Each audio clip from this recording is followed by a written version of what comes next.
This teleconference is made possible by a grant from the National Endowment for the Humanities. Additional funding has been provided by the Virginia Foundation for the Humanities and Public Policy and Virginia Tech. Welcome to this special Choices and Challenges Forum. The Choices and Challenges series at Virginia Tech explores the human questions, the ethical, social, legal, and political concerns that result from advances in science, medicine, and technology. For more than a decade, the Choices and Challenges programs have considered a wide variety of topics, ranging from breakthroughs in the biological sciences that can change the features of a single microscopic cell to advances in physics and engineering that can alter the way we function in our universe.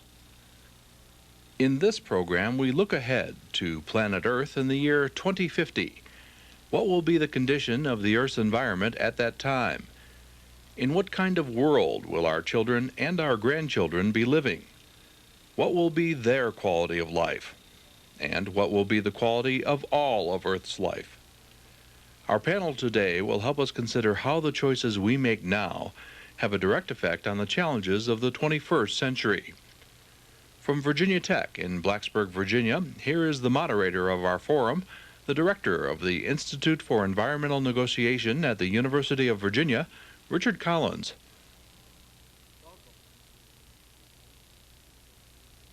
Preparing for the next century. I want to assure all of you everywhere that we will be in communication with you by several media, in addition to those presentations that you will see here in a few minutes. I'd like to just briefly talk about the format, and we'll get directly to our speakers. We are going to have a series of presentations from the panelists. We will have a short break at the conclusion of those presentations. We will then reconvene and have a question and answer session that will include all of you, whether you're in Maricopa County or Eau Claire, Wisconsin.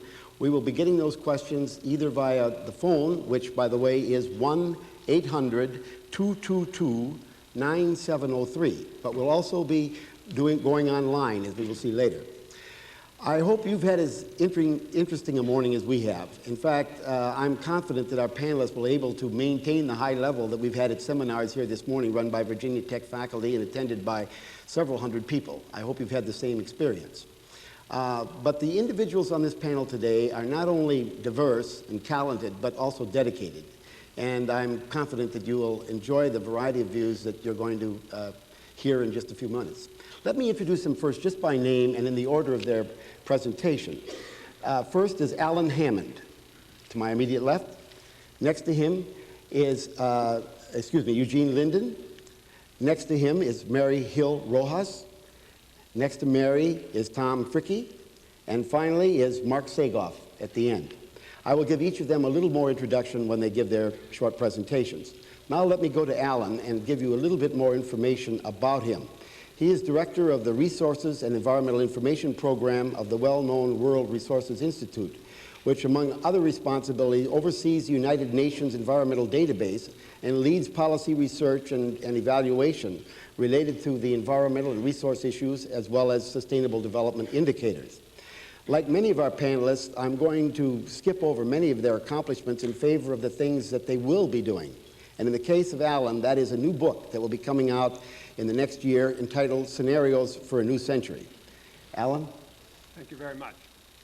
I'm going to do two things here in my time. First, I'm going to set the scene a little bit for the next century. And then I'll talk about some of the critical environmental trends that I see that are going to influence that from a global perspective. You know, this world is changing rather rapidly. And some of those trends we can influence. Some have an enormous momentum and inertia.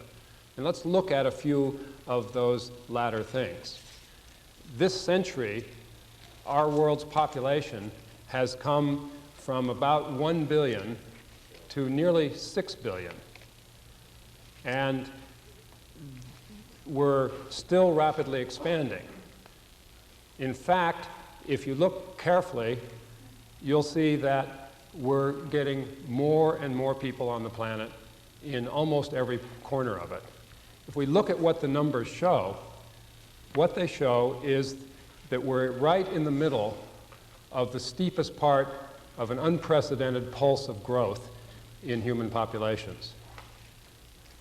In fact, we're halfway up that mountain.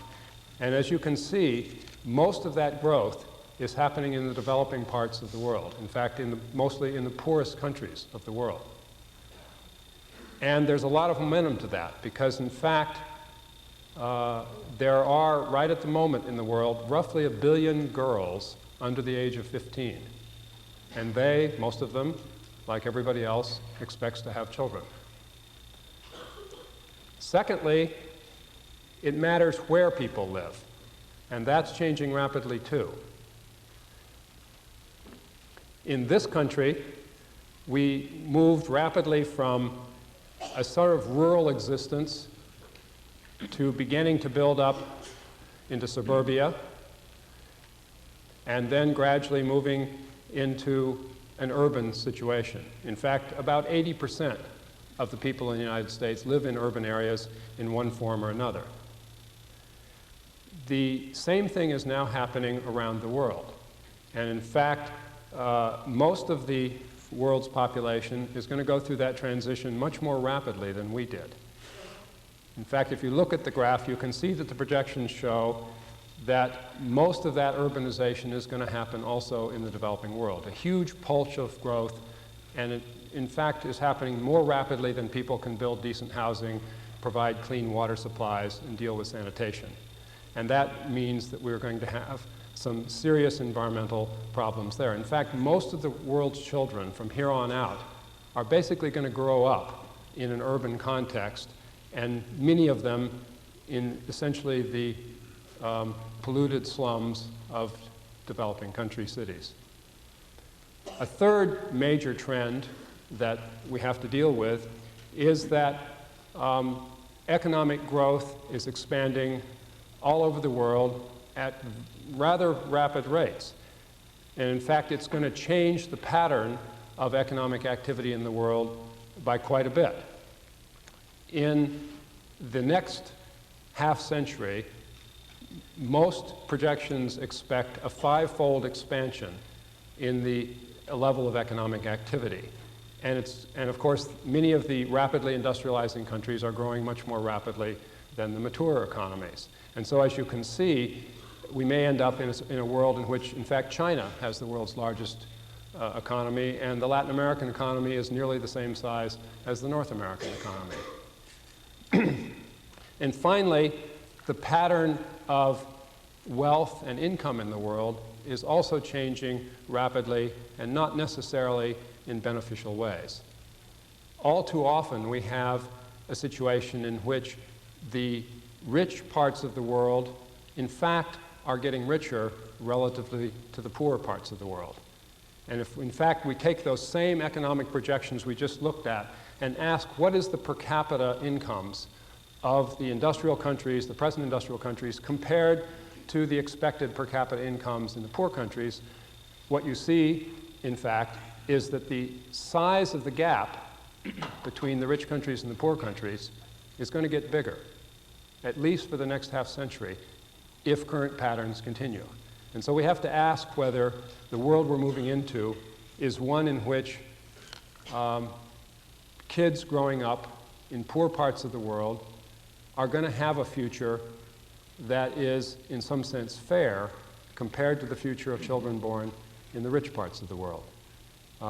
Just to put this in human terms, let me point out that even now, a person who graduates from college in this country can earn in 2 years more than the expected lifetime income of a person in rural China or India or Africa. So now let's turn to looking at what are some of the environmental trends in a global perspective that are going to constrain the future. I really want to talk about two basic types of trends. One are the environmental problems associated with industrial activity, which, as we said, as part of growing in economic activity, is going to expand about 5-fold in the next half century. And let's focus particularly on their use of energy. We all like to use our cars, and in fact, most of the developing parts of the world aspire to have cars too. And we all depend on electricity, which comes from burning mostly fossil fuels. And in fact, the use of electricity is expanding, in some cases, as much as 15% a year in the developing parts of the world. So if we look ahead to the use of energy, we can see that it's going to grow very rapidly over the next few years. And that means that the levels of emissions of carbon dioxide are going to grow rapidly, and indeed the levels of carbon dioxide, the greenhouse gas in our atmosphere, are likely to double within the next half century if we continue to use fossil fuels, which are in fact the cheapest and most convenient at the present. So that if that continues to happen, then we are going to leave a world that has a different climate to our grandchildren. Scientists don't know for sure how much the impact will be, but it's certainly going to be something. To look at a different set of environmental problems then, let's look at the impact on renewable resources. Now, we tend to think of renewable resources that they'll go on forever. But the fact is, if we use them inappropriately, if we cut down trees more rapidly than they can grow, if we destroy the soils, then in fact we can do away with the Earth's ability to provide those renewable resources. Unfortunately, there are a lot of trends that are pushing in exactly that direction, again, looking worldwide. Roughly a third of the world's people living in rural areas depend directly on renewable resources, both for their food and their sustenance and their livelihood. That is to say, they can't afford to go buy things at the store, if there is a store.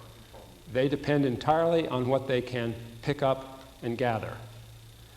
And when we look at the impact of rising population growth on those finite resources, in some sense, what we're going to see is a pattern of growing scarcity.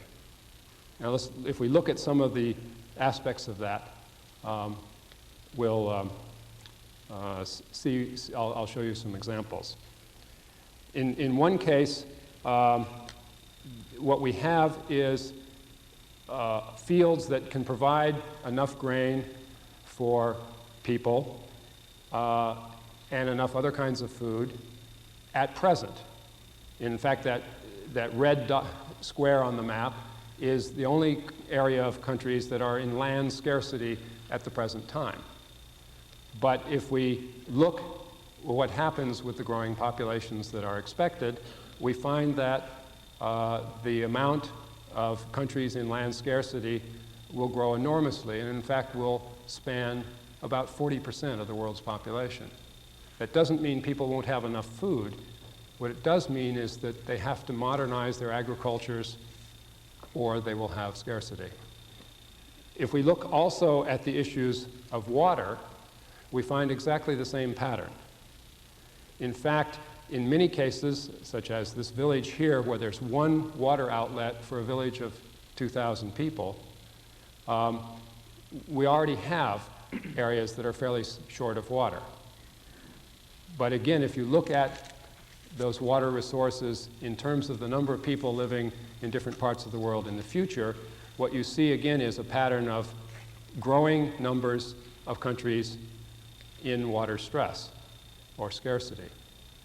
And in fact, if you remember the map on land scarcity, you'll see that there's a strong overlap. We'll go back and look at the land scarcity. Strong overlap between land and water scarcity. And that means that there are going to be countries in the world that aren't going to have the water to do irrigated agriculture.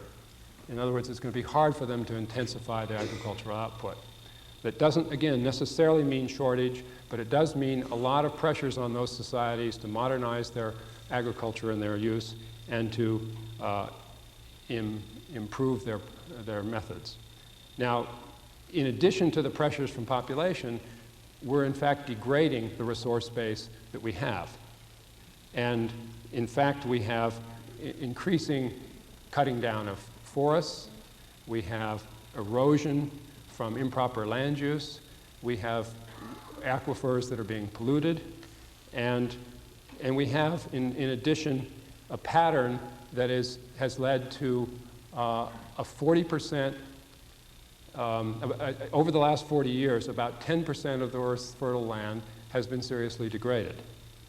So the impact of all this on rural communities and rural lifestyles is one that's going to impoverish them more if current trends continue and lead them out of necessity to degrade more and more of the environmental systems around them. And the result of that, unfortunately, is a pattern we're already seeing. More and more people who are refugees, who have to leave where they'd like to live and move somewhere else because they can't make a living, they can't sustain their livelihood where they are.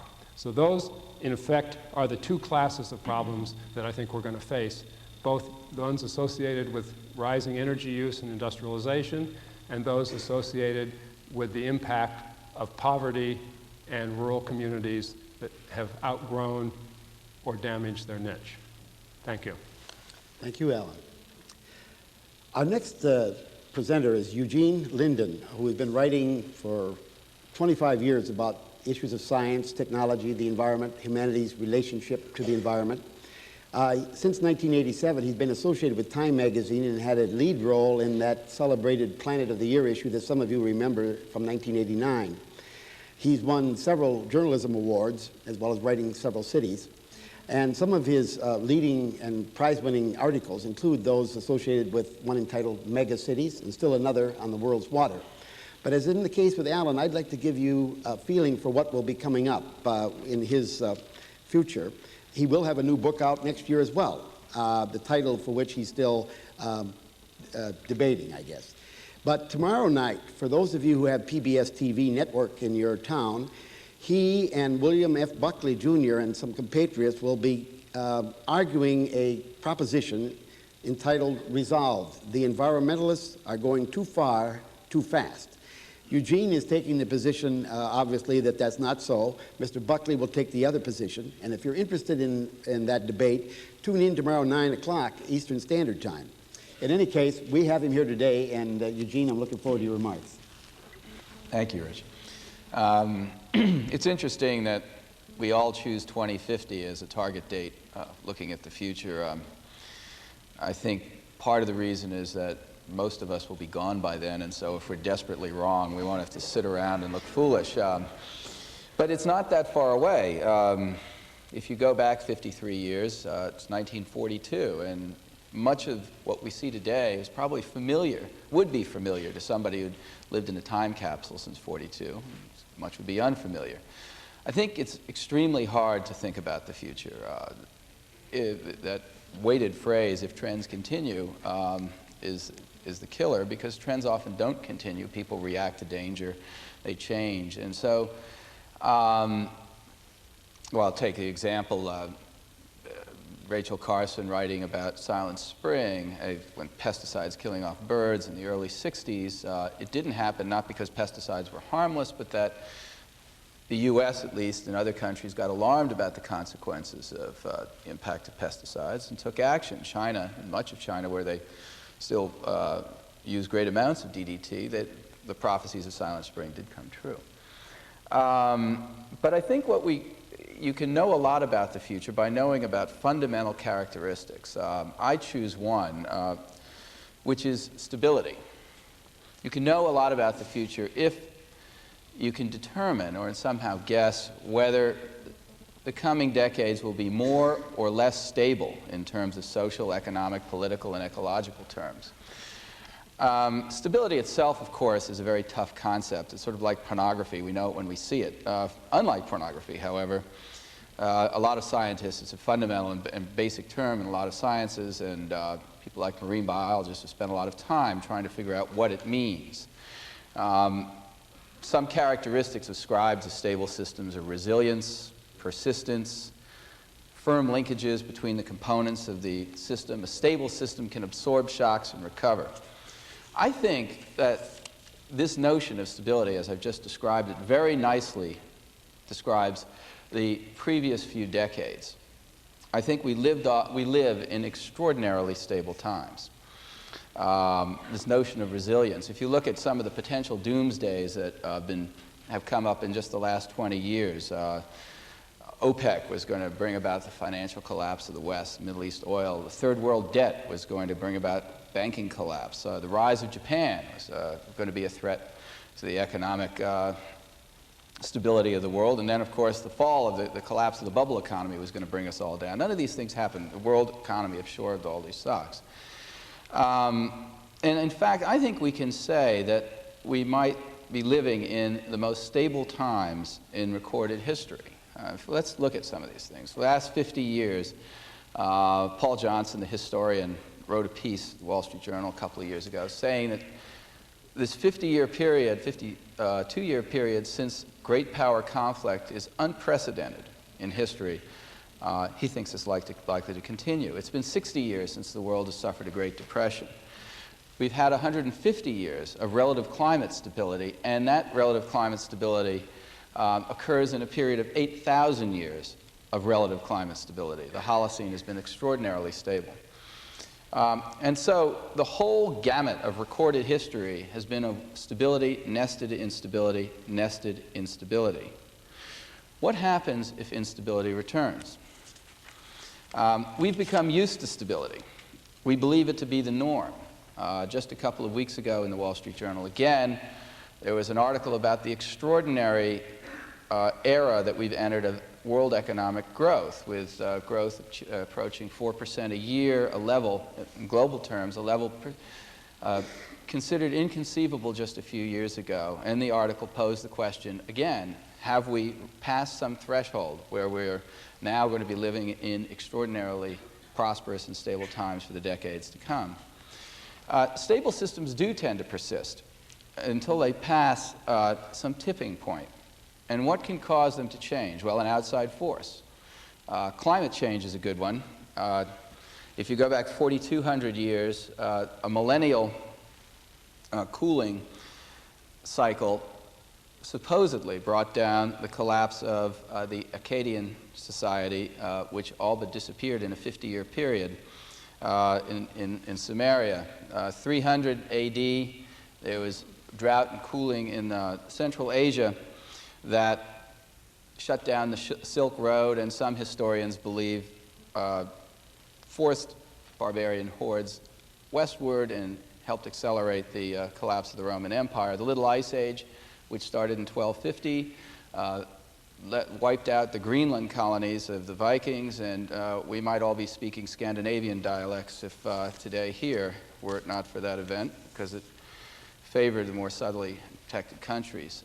There's a couple of U.S. historians who actually argue that the reverberations of the Little Ice Age in the decades before 1776 contributed to the American Revolution, because we had like 15 or 16 killing frosts in those periods that made it a real burden to feed the 6,000 British troops that were stationed in the U.S. after 1765. Another agent that could bring about instability is disease. The epidemic of plague helped bring about the feudal order, and it helped bring it to its end. Another one is population pressures. Much cited example is Easter Island, which had a population of about 7,000 people in roughly 1600. By the time Europeans arrived in 1722, that population had been reduced to 3,000 people who were using cannibalism to feed themselves and living in caves. The great civilization had so completely collapsed that they didn't even remember the meaning of the great stone heads, which are the symbol of Easter Island, which have been erected by their forebears. We're, as a species, well adapted to instability. You could even make the argument that we were created by climate change in Africa at various times in the last few million years. But I don't think anybody would want instability to return. So I think that's the question, or a way of looking at the future, and a question that we might consider in thinking about how the future will be. Will times be more or less stable? Thank you very much, Eugene. I should tell our audience that last night we all had dinner, and when he said that these were the most stable times in human history, there were a lot of questioning looks among the rest of us. But let me ask you a question, Eugene. If the climate change is one potentially destabilizing factor, what evidence is there now that someone believes that's likely to happen, or what evidence is there that in fact climatic change is happening?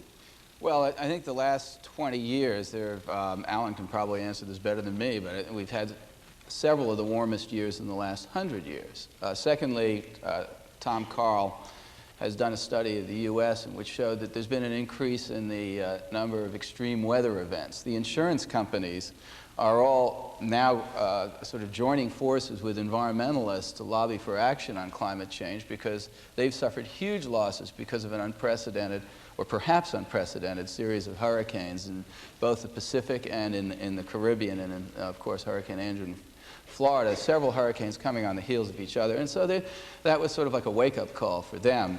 Now, the other thing about climate change is that we don't really know a lot about it, but the story tends to get scarier as the years go on. I mean, I talked to one climate specialist who said that when he began his graduate work in 1987, the theory was it took 1,000 years for an ice age to end. And then when he got his master's in 1991, it was 100 years. And by the time he finished his dissertation, these new findings came out of Greenland suggesting that climate could flip by an extraordinary amount in just 2 to 3 years, a period which he noted wryly could capture the attention of politicians. So if, in fact, climate change changes by very high magnitudes in very short periods of time, it's something we should think about. Indeed. Let's go on to hear from Mary Hill Rojas, who is founder of Rojas International, which is a consulting firm in which Mary and her colleagues assist developing nations and international organizations in development policies of various types. Mary's background includes a stint here at Virginia Tech in Blacksburg, which she still remembers fondly, as I learned last night. And she has served as a kind of a team leader among social scientists and other scientists in sub-Saharan Africa, in South America, Central America. And her specialty is in improving and enhancing participative processes with a special emphasis on the role of women in the processes of development and of protecting our resources. Mary? Thank you. It's very good to be back here at Virginia Tech. Thanks, Rich. Not so long ago, forestry schools from around the world really focused on timber production and policing of national parks. Today, there is a trend to consider the people who live and work around those forests and in those forests. For example, there's a recognition of non-timber forest products. The protein sources that might be found from caterpillars, wild bird eggs, small game that live in the forests, fibers for making baskets, medicinal plants and food plants. And what was considered useless bush is now recognized as a very great part of a person's livelihood. This, to me, bodes very well. It is a trend that bodes well for the people, for the environment, and for natural resource management in general. It's called a community-based ecological approach. Such an approach recognizes the interconnectedness and the interrelatedness of the environment and resource use, political, social, economic forces. It's a holistic approach. It links, for example, issues of democracy and governance, economic growth, health with environmental pollution, nutrition. I remember I was in Peru at one time and there was a fuel wood scarcity. The women had no wood to cook the subsistence foods, which often, like beans and rice, required long cooking times. They were only eating once every 2 days, with severe impact on the children and, of course, the rest of the family members. Such an approach relies then on community-based initiatives to identify their own priorities, to resolve environmental issues with those most directly involved. Such initiatives also rely on democratic principles of participation and representation.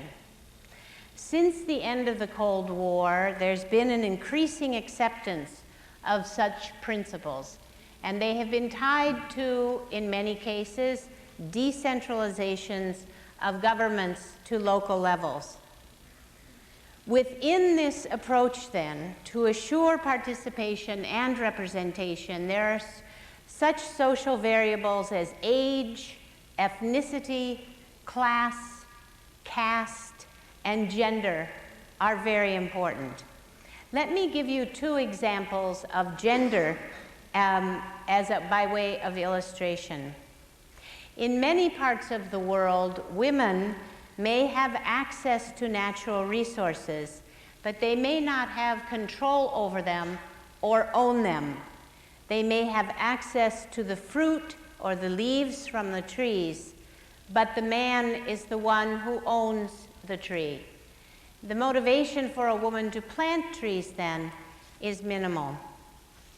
Another example, there may be different perceptions of resources based on gender. I remember being in a village in Haiti, and I was talking to the village leader, who was a man, and I asked about water resources and the access to water. And he told me they had no trouble with water. It was always available. It was only later, when I talked to the women, that I discovered that the women were carrying the water from 1.5 miles away, 3 miles round trip, on their heads. Carrying the gender idea further, such an approach then would try to maximize both men and women's access to land and to other resources. It would build on the vital roles of women and men at a local level in understanding and managing their environment. In Ecuador, there was an emphasis on irrigated crops. What they realized that were controlled by men. What they realized when they began looking at women's roles was that they were gathering from the drier, unirrigated land a small mollusk, a snail, that was rich in protein both for family consumption but also for sale. The approach also would address economic and social and institutional constraints for women and for other groups that are marginalized. And it would encourage women in particular as environmental leaders and decision makers along with men. There are two classic examples of women-led movements. One, environmental movements. One is the Chipko movement in India, that first the women began to hug the trees in order to prevent the loggers from cutting them down. This hug a tree is now a worldwide idea. The second movement was that of the Green Belt movement in Kenya. And this was an effort by women, women-led, to plant trees. Let me give you one final example, a little more lengthy one, of the interrelatedness of environmental degradation, health, poverty, economic growth of one community-based ecological approach in Western Kenya. I was an external examiner for the government of Kenya for a livestock project. The problem was environmental degradation from overgrazing by the traditional zebu cattle, which produce much more than milk and meat. They have social functions, providing status, providing for dowries. They serve as walking cash accounts. They are all male-owned, and they are an integral part of the culture and tradition of the region. The solution for this project at any rate, was a locally designed participatory program of zero grazing with crossbred cows producing much more milk than a zebu for sale and consumption. This was also a milk-deficient region, so milk was very important. The technology zero grazing is used worldwide in one form or another. It means that you bring the feed to the cow instead of the cow ranging freely. Male farmers and women's groups were used for the introduction of the cows, and the livestock project staff were well aware that no matter how good the technology, the project could easily founder without attention to local sociocultural issues. I mention only two by way of example.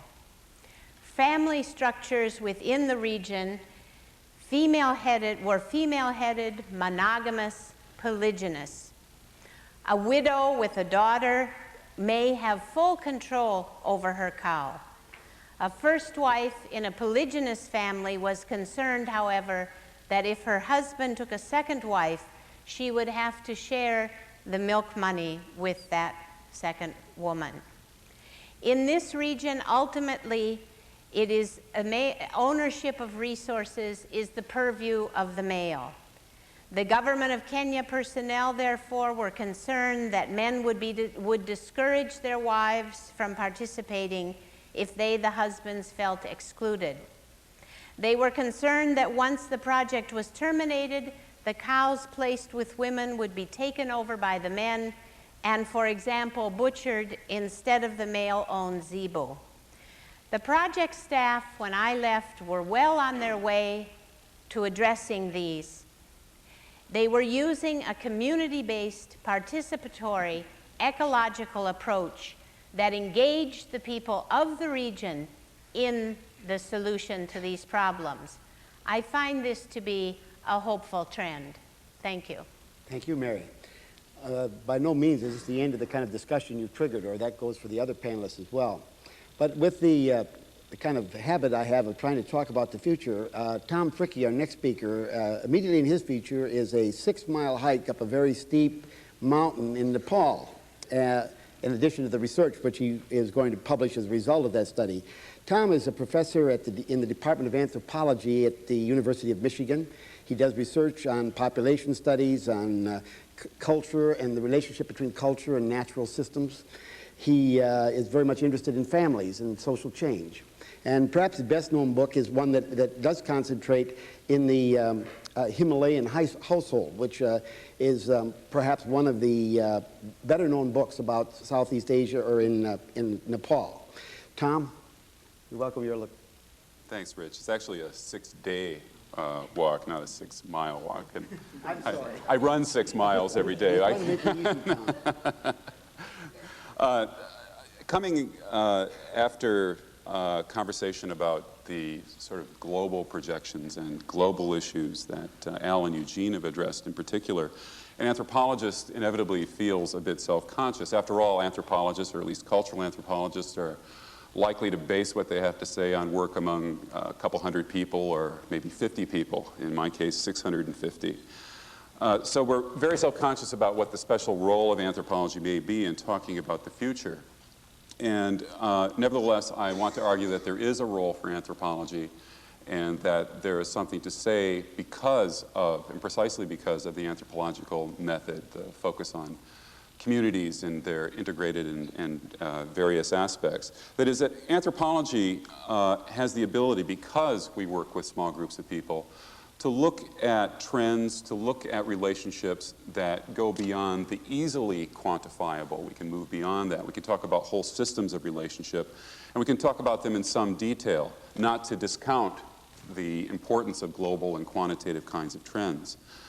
Anthropology is not confined then to a limited and potentially exclusive set of factors, but reminds us that we need to consider much, much more. It's concrete. You get to know the people that you study.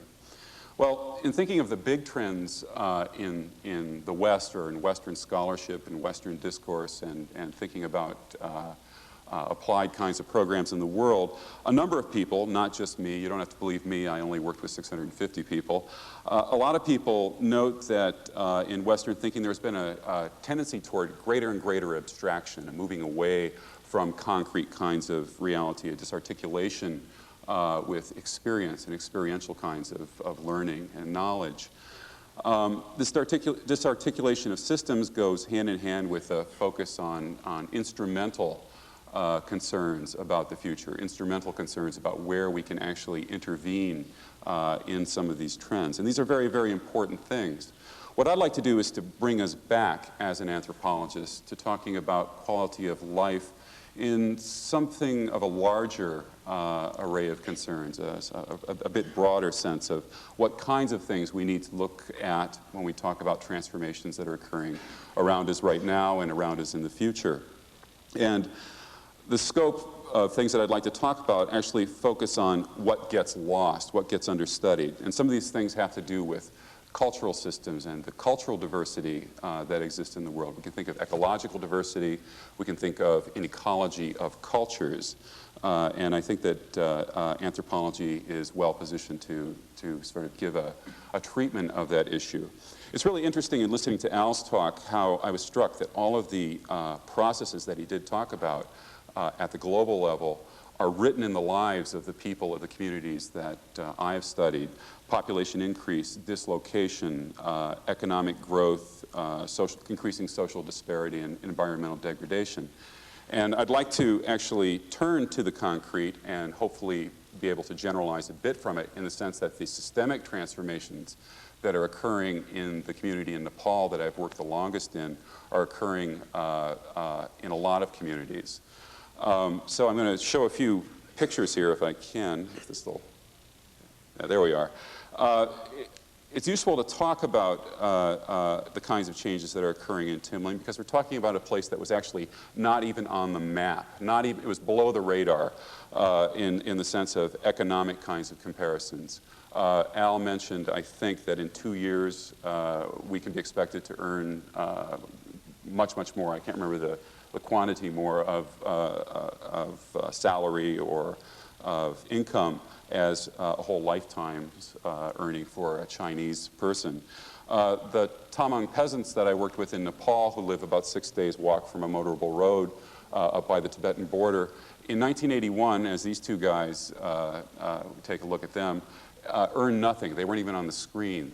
These were subsistence farmers and agro-pastoralists in the area who, if they got anything from outside of the community, worked in terms of trade, got their materials in through the trade network.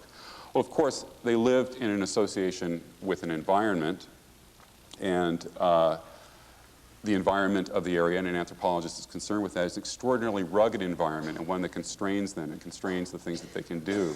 In conjunction with the population increase that we see at a global level and that is occurring quite dramatically here too in Nepal, there have been movements and forces that have caused them to need to leave the local environment.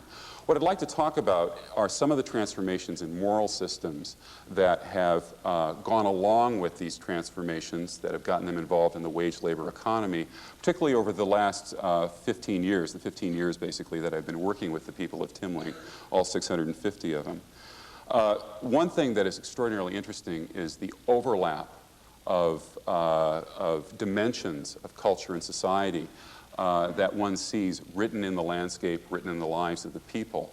Looking at the village of Timling, one sees identifiable neighborhoods, for example, and these neighborhoods highlight the notion of communality and sociality.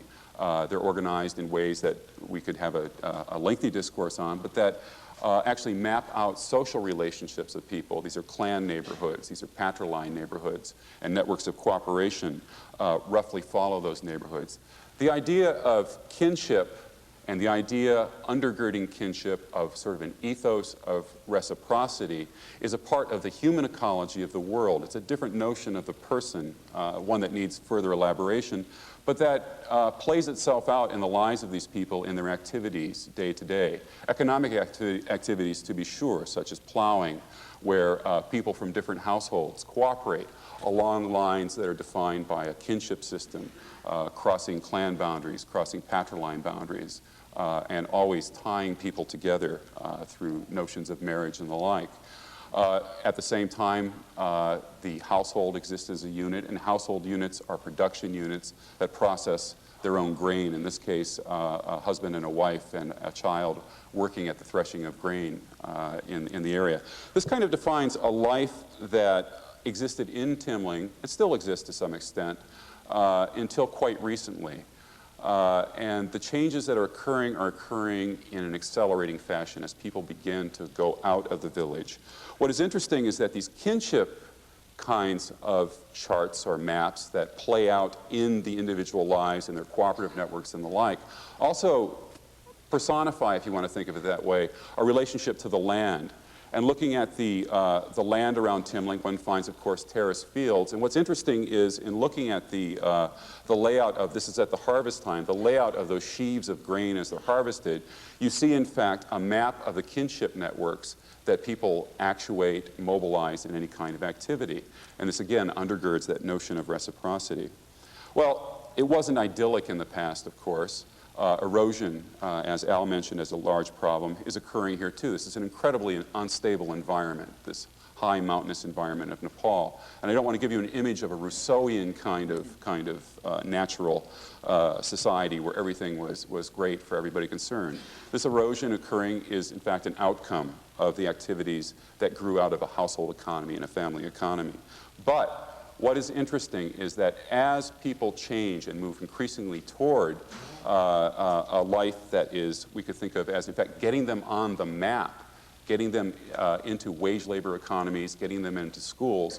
And here we have a picture of a camp, a work camp at a road building site where people are actually earning things. There's a transformation that is occurring that is also not on the map. As they get on the map, other things sort of peel off.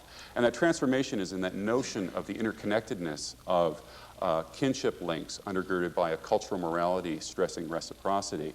People talk about this very explicitly. They say, up there, we live apart, we live separately, everybody is for themselves. In the village, we're all connected. It's very different when we leave.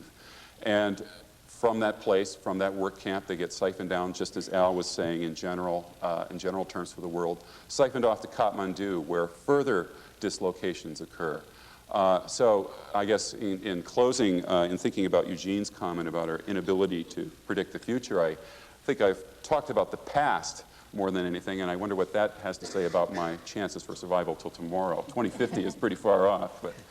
You'll do great, Tom. If you can take a 6-day hike up from any other form of transit, you'll be all right. Our next speaker is one of the most prolific scholars, best known for his work in environmental ethics, but his knowledge and his writing goes far beyond it. I've read articles that display a specialized knowledge of law, economics, and environmental history as well. This is Mark Sagoff. He's a senior research scholar and the former director of the Institute for Philosophy and Public Policy at the University of Maryland. He's perhaps best known for a single book that most of us in the field of environmental policy have read called The Economy of the Earth, Philosophy, Law, and the Environment. But with this future orientation that I've decided to take in these introductions, I want to have many of you who might laugh or be intrigued or both by what Mark says to look at the June issue of the Atlantic magazine, in which he will have an article entitled, Do We Consume Too Much? Mark? Thank you for that nice introduction, some of which is true. We're talking about the future, and we know one thing about that, namely you can't predict it. But we also know there have been a lot of predictions in the past that people have been in our situation before, and so there's something else we can say, namely that all the predictions have been wrong. The most famous was probably of Thomas Malthus at the end of the 18th century, when he thought that we'd run out of food, the population would outstrip production of food, which actually the reverse has happened. The production of food has increased because yields have increased because of the Green Revolution, technological advances, and so on, faster than population has grown. So there's actually more food available and per person today. And for those who can afford food, even at today's low prices, historically low prices, food is available. The problem is, of course, the one that Al Hammond pointed out, that there are some people, many people, perhaps a third of the Earth's people, who are so excluded from the global economy that they haven't the money to buy food, and for them, food isn't produced because food isn't not fall like manna from heaven. It's produced for a market, and people have to be able to play in that market in order to have food. There were other predictions back in the 18th, 19th, and early 20th century. If we look at some of the mainstream economists, like Adam Smith, for example, and others like him, they predicted that there'd be massive economic growth based on technological advance, but then people would have enough. And after your basic needs are met, what people would want was status. And rather than how much food can you eat, so it becomes a matter of your status, and therefore the limits or the goals of growth tend to be more social than economic, having much more to do with our culture than our resource base. In fact, Keynes, like Adam Smith, thought that after a period of growth, people would be satisfied and we'd turn to moral concerns like the protection of nature, to equity concerns, bringing everybody up to the same level, instead of trying to maximize our personal consumption, which, for reasons that are beyond me, seems to be the goal of mainstream economics today. It certainly wasn't back then. Well, the most famous predictions that we have are those of the so-called Cassandras on the one hand and the cornucopians on the other. And one thinks of Paul Ehrlich at Stanford University and Julian Simon at my own University of Maryland. We owe a debt to them because they've marked out, of course, the extremes. And one other rule we can have about the future, besides we don't know what it is and all predictions have been false, is that it probably won't be as good or as bad as is predicted. So it's nice to have these extremes marked out, because then we say it's going to be somewhere in between, and it's up to us where in between it falls. So then we sort of look for the levers or whatever to get it more like the heart's desire. People are very familiar with Paul Ehrlich's prediction in The End of Affluence in 1994 that energy shortages will be with us for the rest of the century, and that before 1985, mankind will enter a genuine age of scarcity in which many things besides energy will be in short supply. Crucial materials, he says, minerals and so forth, will be exhausted by the 1990s, pushing prices out of reach. Starvation among people will be accompanied by starvation of industries for the minerals and materials they require. Plainly, this hasn't happened, and mainstream economists give three reasons why it hasn't happened. First, how much resources there are is very much a matter of technology. That is to say, for instance, oil, how much oil there is. When Ehrlich wrote, there were 640 billion barrels of recoverable known reserves. That shortly went up to 1 trillion barrels in about 1989, where it stayed sort of level. And the reason is we just have new ways of extracting oil, new ways of making oil that wasn't economically recoverable, and so on. So in that sense, it's really a matter of technology. But more to the point here, since the problem, since I used this example with fuel, is not the abundance of fossil fuels, but because of the abundance, the low price, and therefore our lack of an incentive, unfortunately, to move toward the renewable forms of energy, a move we must make, as Alan Hammond pointed out, because of the problem of global warming. There are two other ways economists point out that we're able to escape scarcity with respect to materials. First of all, of course, we besides having new ways to find and to extract them. Secondly, plentiful resources can be used in place of those that become scarce. We can talk about an age of substitutability. For instance, ceramics are now used in place of tungsten, fiber optics in the place of copper wire, of course, or even cell phones in the face of landlines. I mean, many of the countries in the world that never had a landline system, of course, going directly to cell phones, so they don't need all the copper. In the old days, and a couple of centuries ago, even up to a century ago, whale oil provided the basis for household illumination. And of course, whales became scarce. Whale oil became very expensive, many, many times more expensive than what we pay for fuel for household illumination today. So there was, because of the scarcity, a move to a different resource, gas and oil lamps, kerosene lamps, and of course incandescent lamps. And with each of these, finally, the third reason we're able to work around scarcity is we get much more output per, economic output per input. The amount of fuel, the amount of calories of fuel that we need today to produce household illumination, especially with these wonderful compact fluorescents, is many, many, many, many times less for the same output that we use many times less fuel. So all of these technological changes make it possible for us to have a decent economy and a decent life for the world's people. But the rest is really up to us. And I'd suggest 4 principles to follow if we want to make things better rather than worse. The first I'll just mention, we must move from fossil fuels to renewable systems of energy because of the global warming. And there are plenty of renewable forms of energy. Why haven't we made this move? Because such cheap fossil fuel overwhelms or overhangs the market that nobody has the incentive to develop the photovoltaics, the wind, the tidal, the geothermal, other forms of energy which really are available and which we can use and upon which we can rely. A second principle which has been mentioned here is that we are in a situation where there are so many people that hunting and gathering for food and resources is just no longer in the cards. Instead of cutting down old growth, we must turn to silviculture. But the fact that so much cheap old growth overhangs the market is pushing us away from making the technological turns we need to make in order to produce ourselves with silvicultural plantations, the trees that we use. Actually, this is going on in South America, and I believe that the South American tree plantations will eventually, not very long, in fact, from now, underprice our own less technologically advanced ways of hunting and gathering, basically, for trees.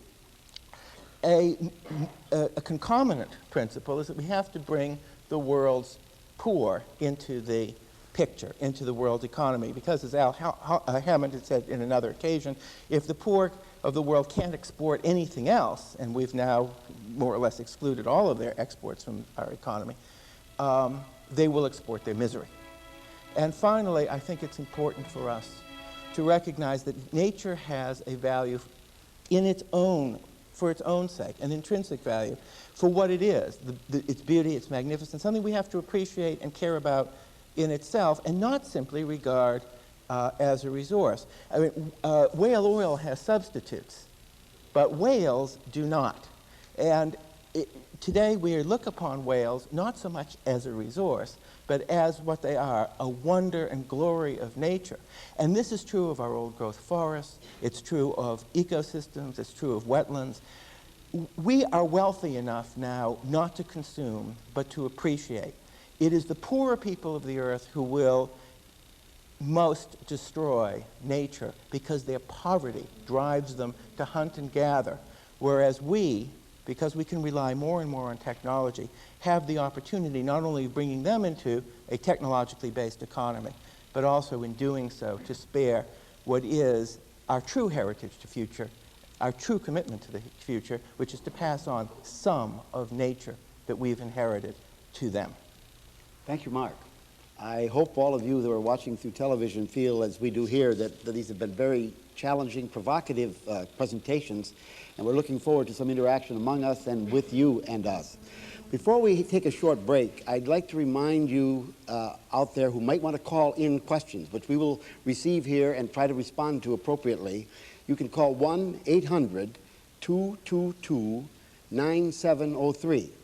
I'd also like to remind those who may want to use the listserv for quality of life in the global environment that you can do this. You can reach us today, or you can reach us after today. And I'm going to put that listing out for you and maybe repeat it sometime in the next session. But if you want to go on the listserv, write listserv, L-I-S-T-S-E-R-V, at listserv.vt.edu. Once you've done that, then the main message type comes up. Just write subscribe choices-L. I will repeat this later and hope that some of you will use both of those media to reach the panelists and the audience here in Blacksburg. Thank you, and we'll see you in a few minutes. Yeah, we're taking